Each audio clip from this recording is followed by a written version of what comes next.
Hello, hello, hello, shalom, shalom, shalom. Bien-aimés dans le Seigneur, c'est David et Bobette Mapamboli.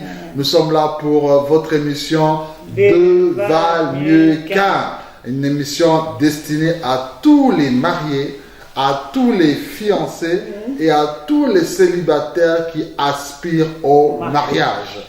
Donc tu es marié, c'est ton rendez-vous. Tu es fiancé, c'est ton rendez-vous. Tu es un célibataire, mais tu aspires un jour à te marier, c'est aussi votre rendez-vous. Donc soyez connectés. Nous sommes en train de passer là actuellement en direct sur le canal Locole TV qui fait partie du bouquet de Epibox TVOS. Pour ceux qui ont cette Epibox, vous nous suivez en direct dans les 4 coins du monde et aussi par les réseaux internet via YouTube sur le compte Locole TV et ainsi sur le compte de Deux valent mieux qu'un.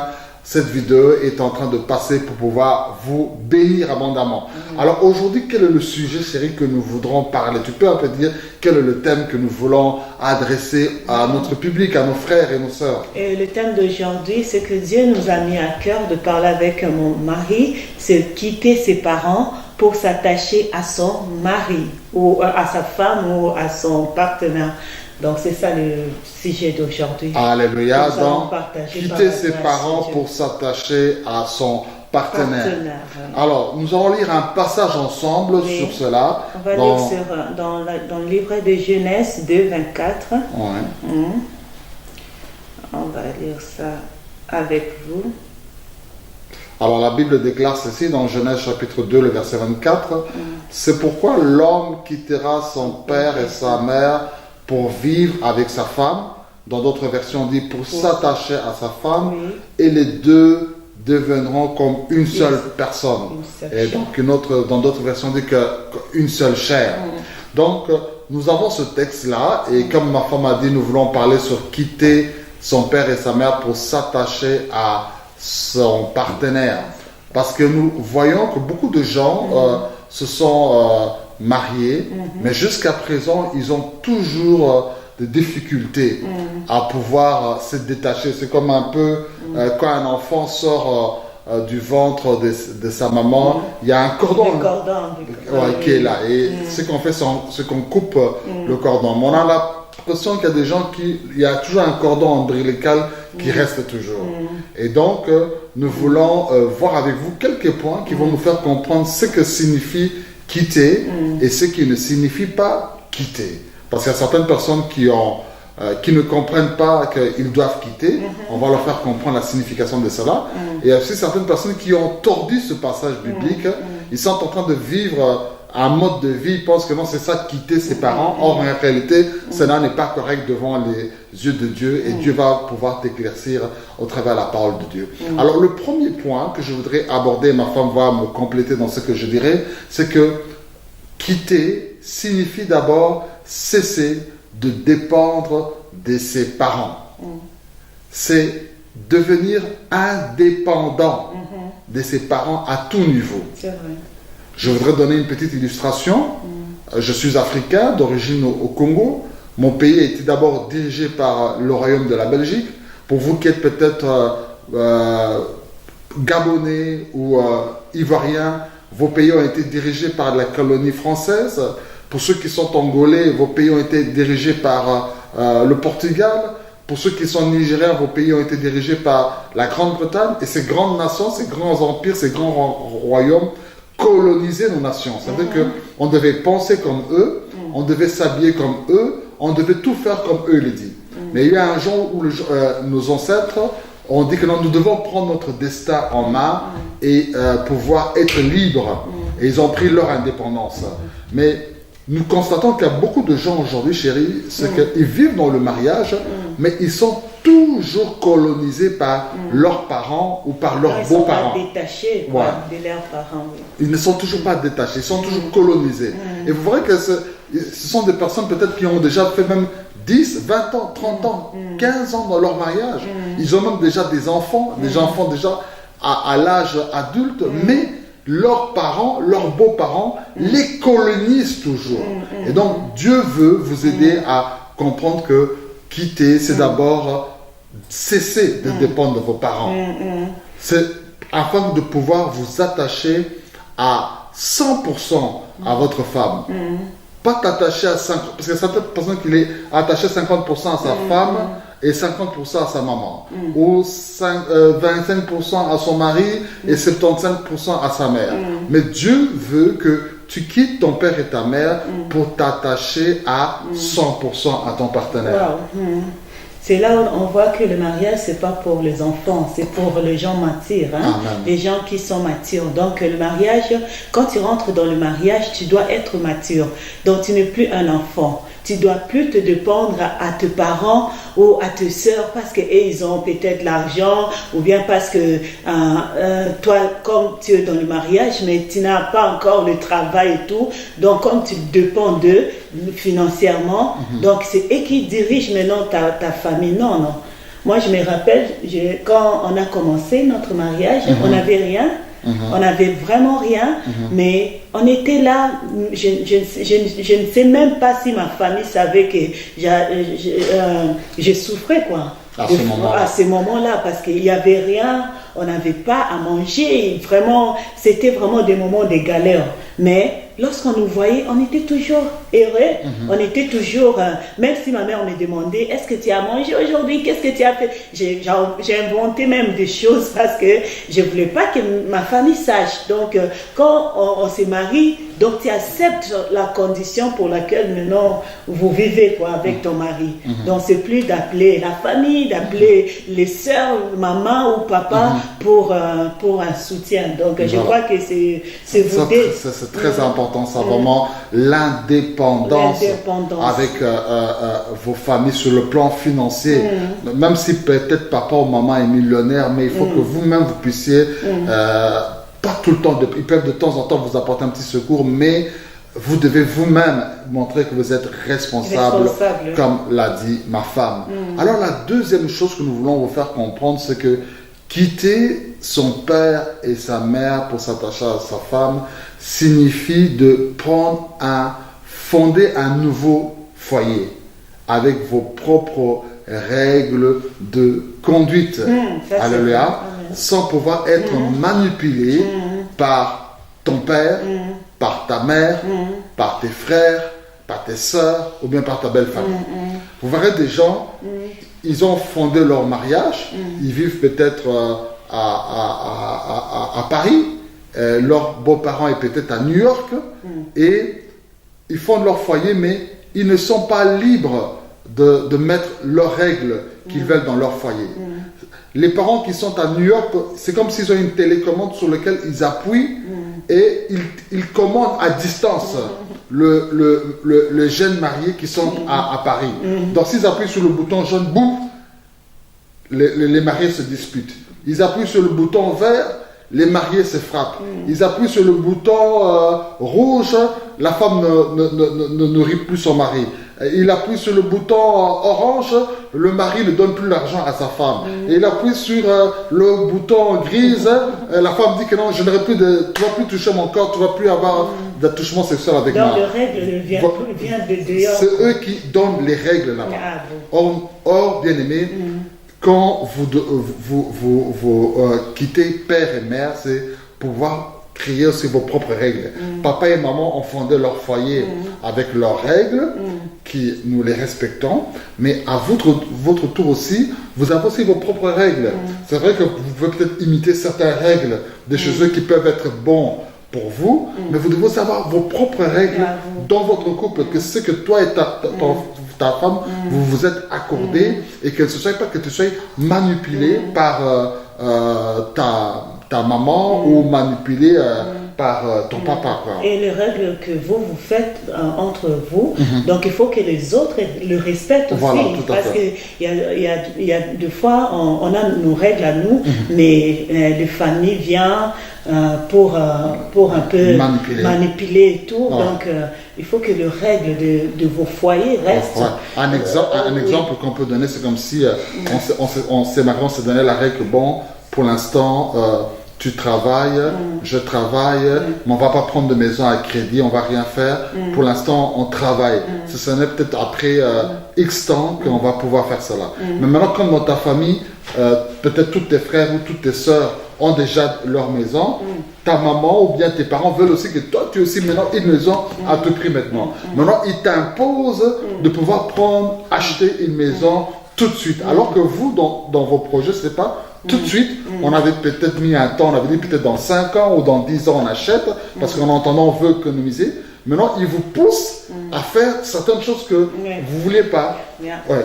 Donc, il faut savoir qu'on est dans une famille. On est tous dans une famille, mais on n'a pas tous la même destinée, au fait. Donc,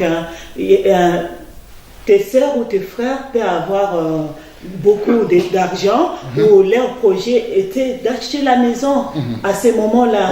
Donc, tu ne dois pas commencer à forcer ta femme ou ton mari que non, on doit faire ça parce que les autres ont fait. Non. Votre règle, c'est maintenant, nous, on économise pour qu'on achète la maison peut-être plus tard. Mais si eux, ils ont acheté déjà avant vous, moi, je ne crois pas, je dis vraiment la jalousie dans la famille, c'est vraiment quelque chose vraiment qui devient vraiment plus fort, surtout dans nos continents africains. On est tellement pressés, on est jaloux parce que l'autre a fait ça, moi aussi je dois faire ça. Non, tu dois attendre.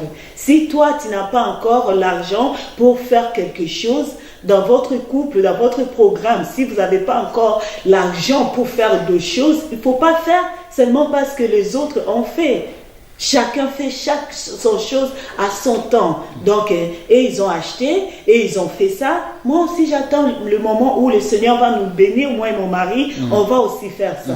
Mais il ne faut pas faire des choses seulement parce qu'il y a d'autres qui ont fait, moi aussi je vais faire. Non, il faut avoir vraiment votre règle à vous. Ayez vos règles à vous. Si vous avez dit que non, les vacances, on va le faire seulement au niveau de l'Europe, et bien on le fait seulement en Europe. Si vous avez dit que non, les vacances, cette façon, on ira peut-être au-delà de l'Europe, peut-être aux États-Unis ou bien en Afrique, eh bien on y va. Mais vous ne le faites pas parce que vous avez reçu une pression. Parce que tout le monde est parti en Afrique, vous aussi vous devez partir en Afrique. Parce que tout le monde est parti au Japon ou aux États-Unis, tout le monde doit partir au Japon ou bien aux États-Unis. Mais je crois qu'il faut aussi, le règle doit aussi être pour l'éducation de nos enfants, parce qu'il y a d'autres personnes, il y a d'autres gens qui éduquent leurs enfants, tu vois. Donc tu dois, en tant que parent, tu dois aussi mettre des règles. Si tu dis à ta fille que tu ne dois pas faire ça, il faut que la fille, tes enfants connaissent aussi les règles de la maison, c'est quoi.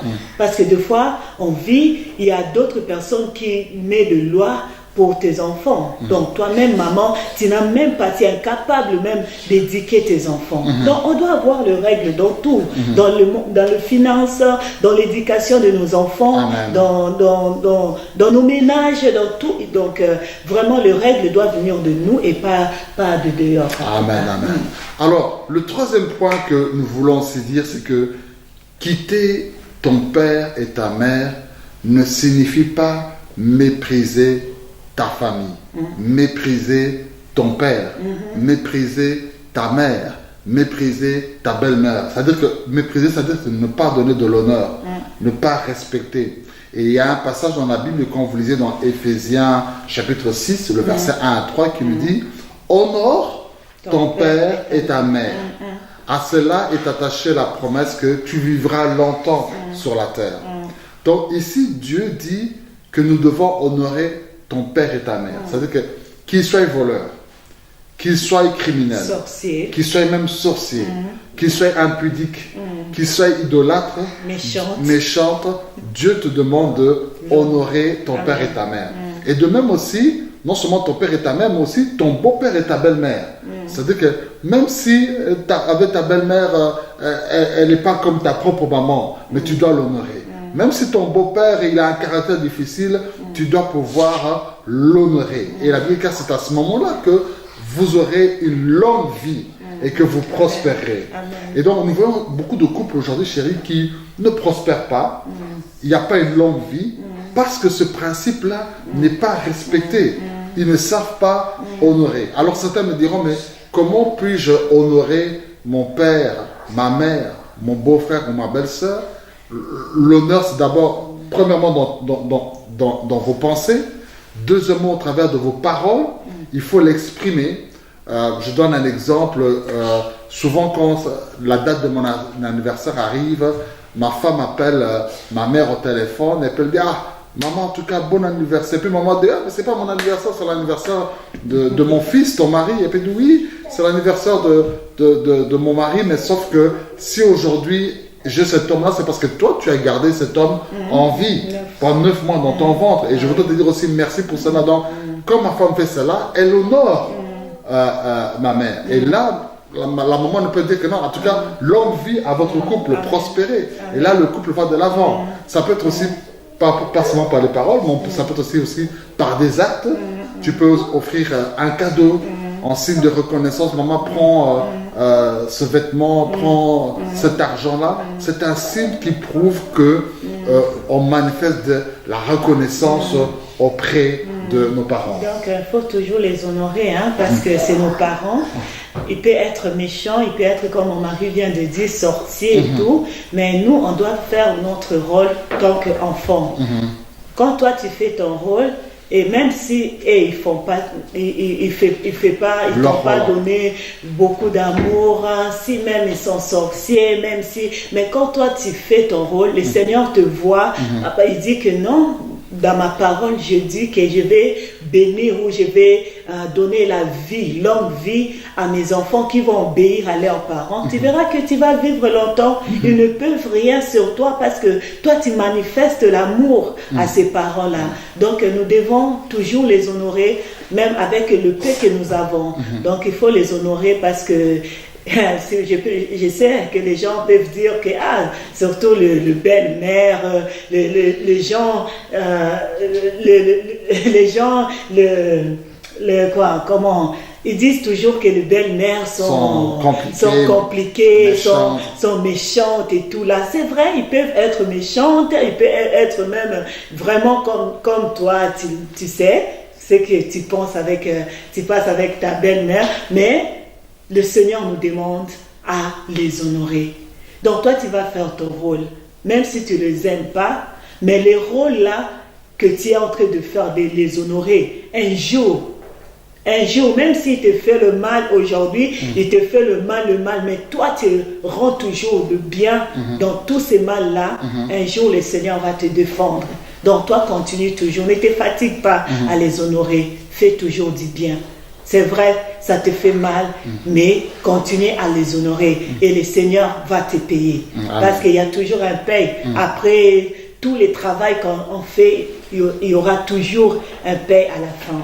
Donc, tu continues à faire du bien. C'est très important. Donc, vous voulez que votre mariage prospère, vous voulez que votre mariage vive longtemps, apprenez à honorer vos parents et vos beaux-parents. Alors, honorer, c'est aussi par les actes, comme ma femme a dit, les paroles. Et surtout, je voudrais faire une parenthèse. Toi qui vis en cohabitation avec une femme, quand tu vis avec une femme en cohabitation, tu ne l'as pas mariée légalement à la famille, pas de dot, à l'État, rien du tout. C'est comme si tu n'honores pas aussi la famille de ta femme, tu vois. Donc, ma soeur, si tu vois un homme qui t'aime et qui vit avec toi, qui te fait des enfants, mais il ne te marie pas, sache-le que cet homme-là n'honore pas tes parents. Et ce genre de mariage, vous n'allez pas prospérer, vous n'allez pas partir de l'avant. Tu vois, toi aussi, frère, si réellement tu aimes la soeur, tu dois honorer ses parents en pouvant faire peut-être payer la dot, en allant dans sa famille, tout ceci. Donc c'est vraiment très important. Ne vous engagez pas dans des relations comme cela. Vous dites que non, bon, l'important c'est seulement que nous seuls on s'aime et le reste on s'en fout. Non, vous devez apprendre à honorer vos parents d'où vous venez. Quoi. Donc honorer financièrement, honorer aussi dans le cadre du mariage. Honorer la fille, hein? D'accord. Alors, le quatrième point que nous voulons voir, c'est aussi quitter ses parents pour s'attacher à sa femme ou à son partenaire ne signifie pas devenir ennemi de ses parents. Parce qu'aujourd'hui, nous avons entendu parler des guerres mondiales, la première guerre mondiale, deuxième guerre mondiale, guerre du Golfe, guerre Iran-Irak, guerre de ceci, mais il y a aussi des guerres des étoiles au niveau des mariés et de leurs parents et de leurs beaux-parents. Vous êtes devenus des ennemis à vie. Hein? C'est tantôt la vengeance 1, demain c'est la vengeance 2, après-demain c'est la vengeance 3. Vous vivez seulement sur vengeance, rancune sur rancune. Cela n'est pas bon. Tes beaux-parents ne sont pas tes ennemis. Ta belle-mère n'est pas tes ennemis. C'est très très important. Alors, qu'est-ce qui fait que les gens sont souvent ennemis entre eux? C'est que il faut que les parents comprennent leur rôle, là où leur influence doit se limiter. Parce que souvent, vous avez des parents qui étaient peut-être des papas poules, des mamans poules. Ils veillaient toujours à leurs enfants, que les enfants ne manquent de rien. Ils étaient toujours omniprésents, tu vois. Tout le temps, le téléphone, tout ceci. Maintenant, quand son fils se marie, sa fille se marie, ils veulent toujours rester dans la même position, tu vois. Ils veulent toujours intervenir dans toutes les choses. Mais vous devez, en tant que parents, s'il y a des parents qui nous suivent à cet instant, et vous avez des enfants qui sont mariés, vous devez comprendre que vous devez commencer aussi à apprendre à vous effacer petit à petit. C'est vrai. Vous ne pouvez plus être omniprésent dans la vie de votre enfant qui est maintenant déjà marié. Vous ne pouvez plus aussi intervenir n'importe comment. Auparavant, si ton fils n'avait pas fait le devoir, tu intervenais comme tu voulais. Ta fille n'a pas rangé la chambre, tu intervenais comme tu voulais. Mais maintenant, c'est un problème, elle a son foyer. Tu ne peux pas intervenir n'importe comment. Tu dois savoir quel est le moment et avec quelle sagesse tu peux intervenir. Ça, c'est le grand problème que nous avons. Oui, on a vraiment ces grands problèmes-là parce que les parents veulent continuer à diriger ses enfants comme elle était à la maison. Donc, même si elle se marie, donc je dois toujours contrôler et tout. Non, c'est pas comme ça. Donc, il faut laisser ta fille parce que comme elle s'est mariée, donc ça veut dire que ta fille n'est plus un enfant. Elle a maintenant grandi, elle a maintenant ses responsabilités. Donc, il faut la laisser. Il ne faut pas contrôler. C'est ça aussi qui crée aussi des problèmes, qui crée des ennemis. Là, quand tu fais ça comme ça, il y a d'autres femmes, ils disent non, moi ce que je vais faire, je vais m'éloigner mon mari de ses parents. Parce que pour que je sois bien avec mon mari, il faut que je le déplace de ses parents. Parce que quand il est avec ses parents, on n'est plus à l'aise, moi, mon mari. Donc c'est pourquoi on voit, même il y a d'autres belles filles ou beaux fils qui ont enlevé ton enfant en toi. Tu ne vois plus ton enfant et tu dis... On a entendu parler de kidnapping ou de portée disparue, mais il y a des gens qui sont portés disparus dans le mariage.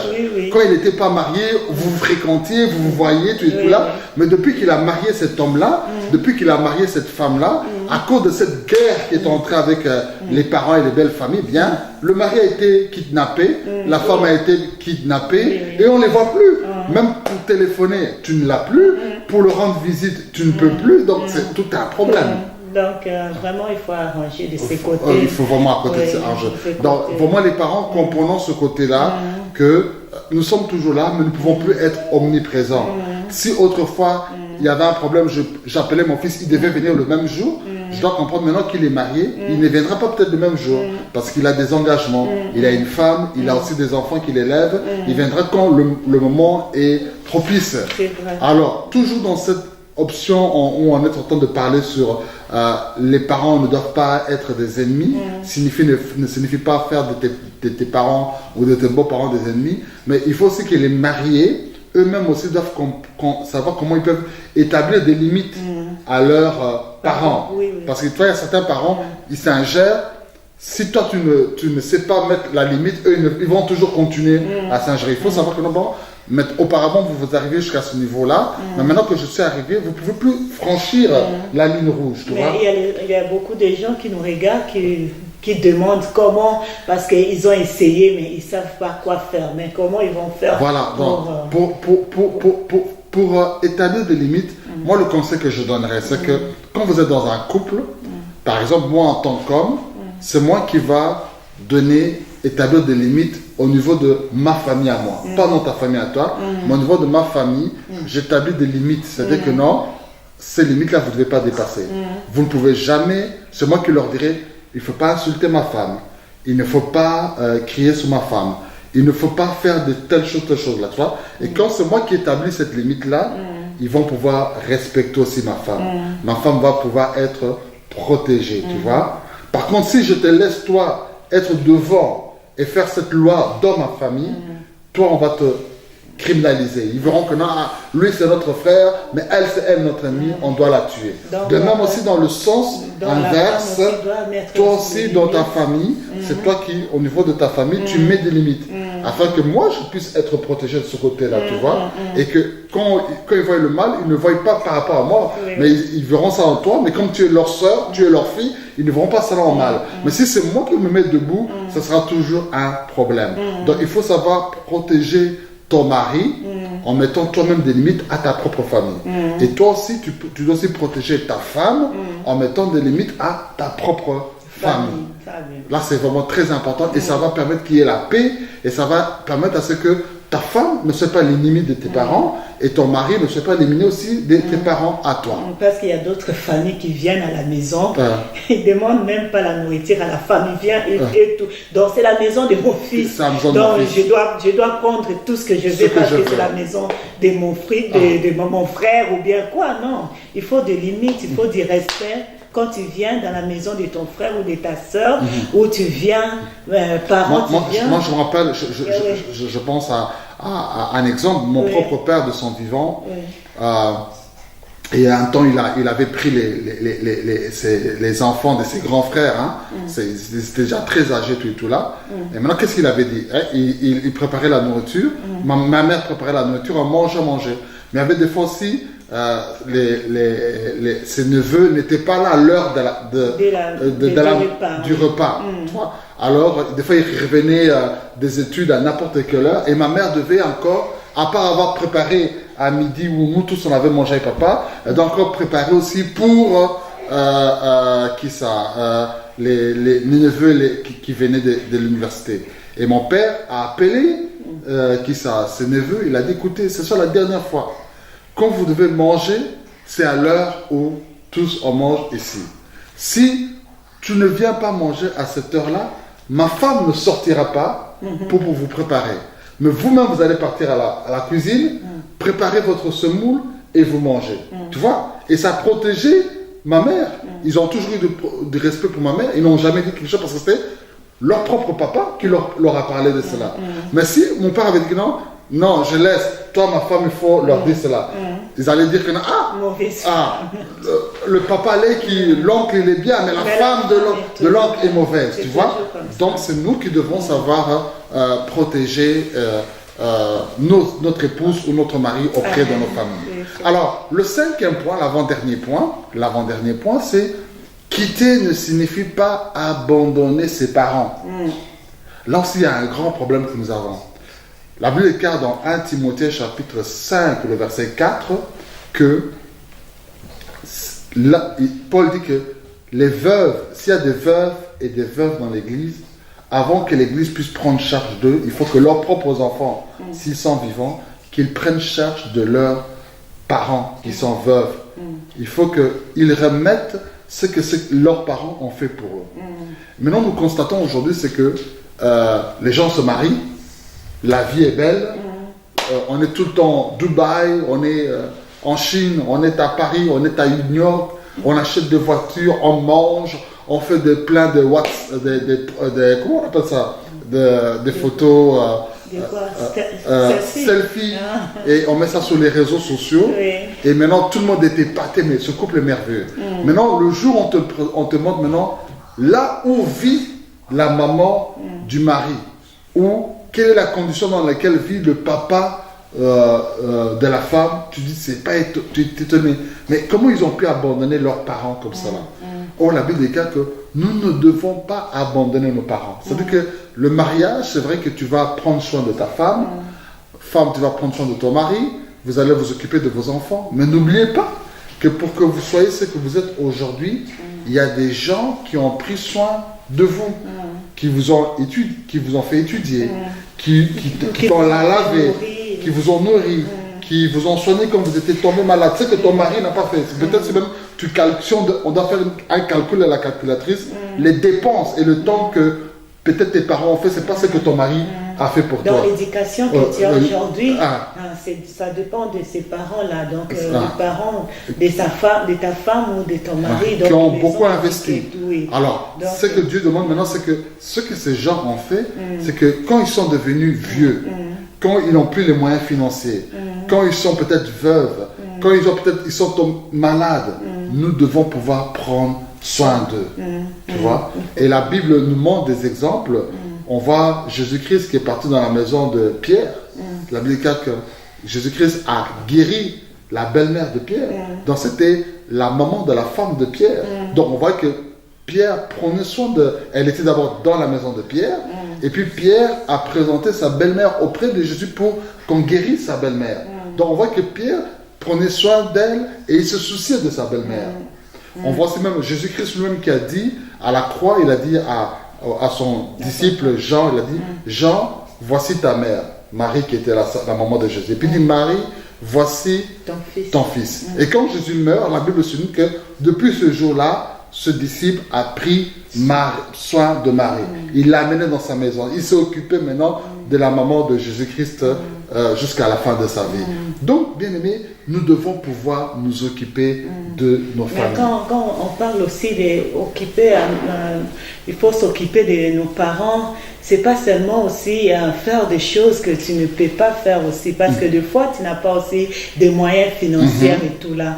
Mais ton amour là que tu donnes, tu manifestes à tes parents, ça leur fait du bien et tout.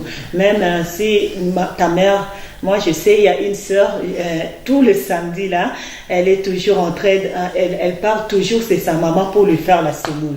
Donc elle a déjà préparé, elle a mis des choses dans le bol et le samedi elle va le préparer pour sa mère parce qu'elle est déjà, sa mère est devenue vieille. Donc il faut faire seulement des gestes et tout là. On ne te dit pas de faire aussi de grandes choses. Tu fais des choses par rapport à tes moyens à toi, ce que vous avez pour aider. Mais il faut toujours manifester l'amour à tes parents. Si tu as le temps aussi, les rendre visite, les appeler, lors d'un anniversaire, faire quelque chose pour eux. Donc, n'allez pas au-delà de vos limites.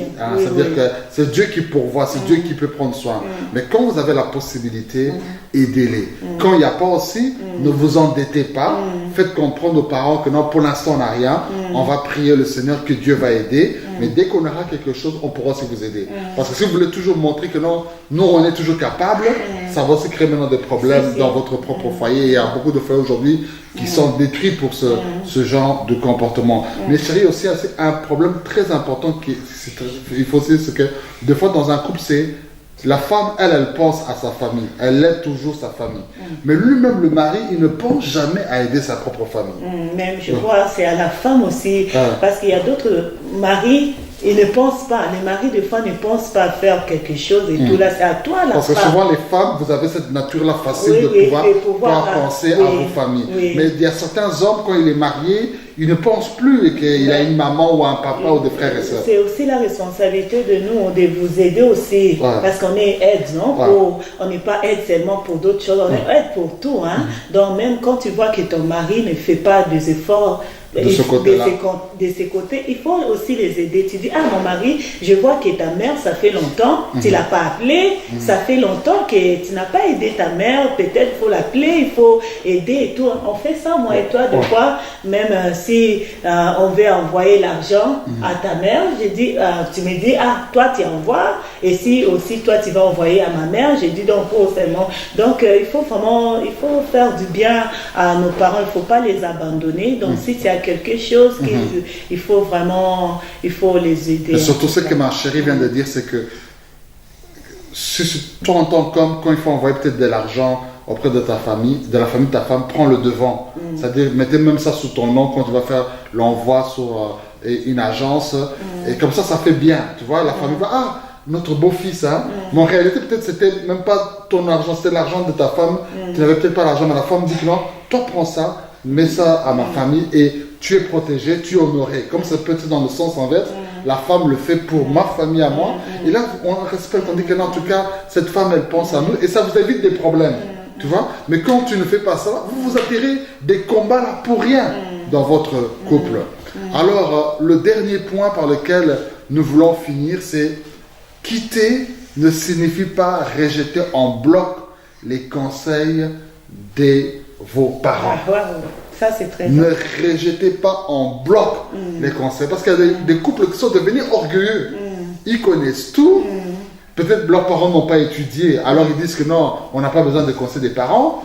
Peut-être leurs parents vivent au village, eux ils vivent en Europe, ils sont devenus occidentaux, ils n'ont pas besoin de conseils de leurs parents. Peut-être parce qu'eux ils ont beaucoup de moyens et les parents maintenant sont pauvres, ils n'ont pas besoin de conseils. Non, même si tu vis en Occident, même si tu vis en Afrique, même si tu as beaucoup d'argent, même si tu es devenu un grand monsieur, que tes parents sont devenus des vieilles personnes, tu as toujours besoin de leurs conseils. Oui, c'est vrai parce que là où ils ont peut-être échoué, là où ils avaient peut-être commis des erreurs, par leurs conseils, vous pouvez épargner peut-être, vous épargner dans beaucoup de choses. Donc on a toujours besoin des conseils de nos parents. Donc moi, je crois que le conseil, c'est comme une prophétie. Hein? Donc, dans le conseil, vous prenez ce qui est bon pour vous et ce qui n'est pas bon, vous laissez. Mais toujours ce que nos parents disent, même dans 10%, le 8, 5, ça serait toujours quelque chose de meilleur. Donc, il ne faut pas rejeter vraiment les conseils de nos parents. Il faut toujours prendre ce qui est bon pour nous et ce qui n'est pas bon, vous laisser. Mais c'est très important. Et quand tu es en train de parler de cela, chérie, il y a quelque chose que je me rappelle quand j'ai dû voyager pour venir en Occident. Lors du voyage, papa, j'étais en train de ranger ma valise. Papa arrive avec un drap de lit. Il me dit, mon fils, prends cela. On sait jamais. Moi, je dis, c'est quoi ça, ce drap de lit? Non, prends cela parce qu'on ne sait jamais, ça peut t'aider quand tu vas voyager. Moi, je pars en Occident, je pars en Europe. Quel est le problème? C'est l'abondance, tout là. C'est comme on fait des voyages ici, Libreville, Brazzaville ou Kigali ou Kinshasa, que tu peux avoir besoin de ça. Partir à Paris, Bruxelles ou New York, tu auras besoin de ça. Pourquoi? Mon père a dit, prends cela. Moi, j'ai beaucoup voyagé dans ma vie. Donc, quand je te donne cela, c'est pour moi. Par respect à papa, je dis, bon, je mets cela dans mon truc, mais dans ma valise. J'arrive là, papa. J'arrive en Europe, papa. Et là où maintenant je devais être logé, je n'étais pas dans une chambre, on m'avait mis dans une famille. Et cette famille maintenant m'a mis dans un salon pour les enfants. Vous voyez, en Europe, il y a souvent double salon pour les parents, salon pour les enfants. Je suis parti dormir dans le salon des enfants. C'était en plein hiver. Maintenant, durant la nuit en Europe, on éteint souvent, on diminue souvent le chauffage. Moi, avec la chaleur de l'Afrique, 41 degrés, 45 degrés, donc la température qu'on avait mis, je ne m'en sortais plus. J'avais très froid. Qu'est-ce que je pouvais faire à cet instant? Je ne pouvais pas allumer le chauffage, je ne pouvais pas monter dans la chambre des gens pour les déranger. Directement, j'ai pensé, papa m'avait parlé d'un drap là. Je suis parti vite dans ma valise, j'ai pris ce drap là, plus les couvertures qui étaient là, puis je me suis dit, ah, papa avait raison. Et donc, comme ça aussi, il y a beaucoup de problèmes que nous avons dans nos couples, on aurait pu les éviter si on avait su écouter les conseils. Et la Bible nous donne beaucoup d'exemples. On a l'exemple de Moïse qui a pu avoir avec son beau-père Jéthro, il a eu un leadership fort et puissant à cause des conseils de son beau-père. On a le cas de Ruth qui était veuve mais qui s'est remariée à cause des conseils de sa belle-mère Naomi. On a aussi le cas d'Esther qui était orpheline mais elle s'est retrouvée reine à cause du conseil de son oncle Mardoché. Donc les conseils de vos parents peuvent vous amener très loin. Voilà en quelques mots ce que Dieu nous avait mis à cœur, moi et ma chérie, de vous parler sur quitter son père et sa mère pour s'attacher à sa femme. Vous avez compris qu'est-ce qui est quitté et vous avez aussi compris qu'est-ce qui n'est pas quitté. Donc dans tout cela, prenez la bonne part, appliquez-le et Dieu bénira certainement votre couple. Nous voulons maintenant prier avec vous avant de pouvoir vous séparer. Bien-aimés, tout ce que nous vous donnons ici, c'est l'œuvre du Seigneur. Et nous voudrons prier pour une personne, pour un couple, pour une famille qui n'a jamais donné leur vie à Jésus. Si Jésus peut entrer dans votre vie, il peut harmoniser votre foyer. Parce que c'est le Seigneur qui est le fabricateur du mariage. Donc nous voulons prier pour inviter Jésus dans vos vies. Ou soit si vous priez déjà, mais vous sentez que vous avez perdu l'engagement que vous avez avec le Seigneur, vous pouvez encore renouveler votre engagement. On va prier. Et ensuite, nous allons prier là pour toutes les familles par rapport à ce sujet. Seigneur Jésus, j'ai écouté ta parole, et je prends la décision, de te recevoir, comme mon Seigneur, et mon Sauveur. Pardonne mes péchés, lave-moi par ton sang. Par la foi, j'accepte le salut. Je suis sauvé, au nom de Jésus. On va aussi prier pour les personnes qui ont fait naufrage à la foi et qui veulent restaurer leur relation avec Dieu, remettre la première place au Seigneur dans leur vie. Vous allez aussi répéter ces paroles. Seigneur, je m'étais éloigné de toi à cause de mes faiblesses, à cause de mes erreurs, à cause de ma désobéissance. Aujourd'hui, tu m'accordes une seconde chance. Je reviens vers toi comme l'enfant prodige qui est retourné dans la maison de son Père. Merci de m'accueillir, merci de me pardonner et de me revêtir d'un manteau nouveau. Je prends un nouveau départ au nom de Jésus. Nous voulons maintenant étendre nos mains vers vous et prier pour tous les couples par rapport à ce message. Que Dieu vous aide à quitter vos parents en devenant indépendant financièrement, indépendant dans tous les domaines. Que Dieu vous aide à pouvoir ne plus être manipulé par vos familles et vos belles familles au nom de Jésus. Que Dieu vous aide par sa grâce à savoir aussi honorer vos familles. Que Dieu vous aide à savoir ne pas abandonner famille, à prendre soin. Que Dieu vous aide à faire des règles dans votre propre foyer, à donner des limites à vos familles. Que Dieu vous aide à savoir aussi écouter les conseils de vos parents. Dans le nom de Jésus. Là où, alléluia. Seigneur, mon Dieu, mon roi, par celui qui nous oui, fortifie, Seigneur. Jésus. Oui, fortifie. Papa, nous te prions, Seigneur, par ton Esprit Saint. Papa, la Bible dit, ce n'est ni par la force, ni par la puissance, mais par ton Esprit, Seigneur. Là où nous-mêmes, Seigneur, mon Dieu, on n'arrive pas, Seigneur, mon Dieu, à faire des choses, à comprendre des choses. Seigneur, nous te prions de nous aider, Papa. Aidez-nous, Seigneur, mon Dieu, à être matures.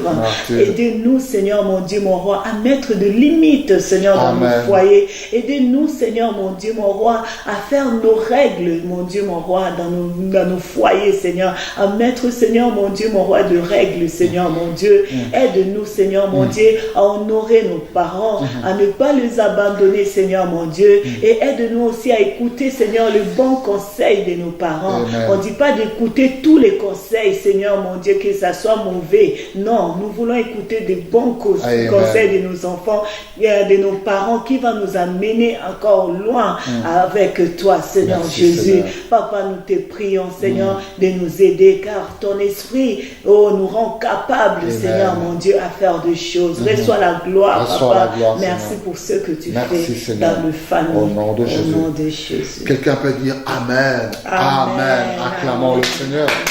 Gloire à Dieu. Waouh. Merveilleux. Bien aimés, nous sommes arrivés à la fin de l'émission. N'hésitez pas à partager encore cette vidéo sur tous les réseaux sociaux. WhatsApp, Instagram, Imo, Facebook, YouTube. Et Dieu ne manquera pas de vous bénir. Pour tout contact avec notre ministère, les coordonnées apparaissent sur l'écran. Vous pouvez aller sur notre page Facebook de Valmieuquin, sur lequel vous pouvez voir toutes nos activités et nous écrire, nous donner vos témoignages. Nous avons aussi la page Instagram qui est disponible, sur laquelle vous pouvez aussi voir toutes nos activités et nous écrire. Vous pouvez aussi aller sur le compte YouTube de Valmieuquin et là vous verrez toutes les vidéos que nous faisons dans nos émissions. Et nous avons aussi un numéro de contact qui est le 0032 471 113 800 0032 471 113 800 qui apparaît sur le petit écran. C'est le numéro du secrétariat du ministère de Valmieuquin sur lequel vous pouvez appeler pour des conseils, pour une prière, pour une invitation, pour une collaboration. Tout ce que vous voulez passe par ce numéro-là et nos services vous aideront. Et nous vous demandons aussi de partager, vraiment, si vous étiez bénis avec ces émissions, partagez aussi Amen. à d'autres afin qu'eux aussi puissent être bénis au nom de Jésus-Christ. Merci encore au Seigneur. Amen. Merci encore pour la collaboration de Locole TV. Que Dieu bénisse cette équipe, bénisse cette télévision, qu'elle aille de l'avant. Merci aussi à toute l'équipe de Deux Valmequin qui font un travail remarquable. Merci à vous. Que le Seigneur vous bénisse abondamment. Au nom de Jésus. Alléluia. Bye bye bye. Bye. Mouah.